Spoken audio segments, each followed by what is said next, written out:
ഭാര്യ 1 വർഷം കൊണ്ട് മരിച്ചുപോയി. അന്നു മുതൽ എന്റെ കൈ പൊങ്ങുന്നില്ല.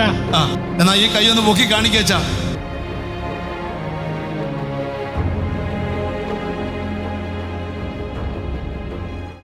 പേര് ബേബി.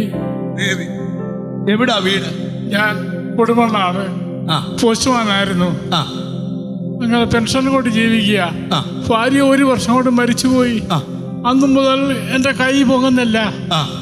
1 വർഷം മുമ്പ് താനൊരു പോസ്റ്റ്മാനായിരുന്നു. 1 വർഷമായി തന്റെ വൈഫ് മരിച്ചുപോയി. മരിച്ച അന്ന് മുതൽ ഈ കൈ പൊങ്ങുന്നില്ല. എന്നാ ഈ കൈ ഒന്ന് പൊക്കി കാണിക്കാ. ഹല്ലേലൂയ. കണ്ടോ, ഈ കൈ നിങ്ങളുടെ മുമ്പിൽ വെച്ച് ഇവിടെ വന്ന് നിന്നപ്പോൾ യേശു തൊട്ടു. മാത്രമല്ല, ഈ കൈയുടെ പുറകിൽ നാരങ്ങയുടെ വലിപ്പത്തിനൊരു മുഴയും ഉണ്ടായിരുന്നു. ശരിയാണോ? ഉണ്ടായിരുന്നു. ഇപ്പോഴോ? ഇല്ല.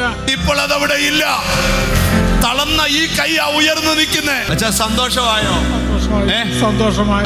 യേശുവാണ് ഇത് ചെയ്തെന്നുള്ള ഉറപ്പായോ? ഉറപ്പായി. കാരണം ഞാൻ ഇതിനകത്തെ തൊട്ടില്ല. യേശുവിനോട് പറഞ്ഞ കൈ പൊക്കിച്ചോളാൻ പറഞ്ഞു, സൗഖ്യമാവുമെന്ന് പറഞ്ഞു. യേശു തൊട്ടു.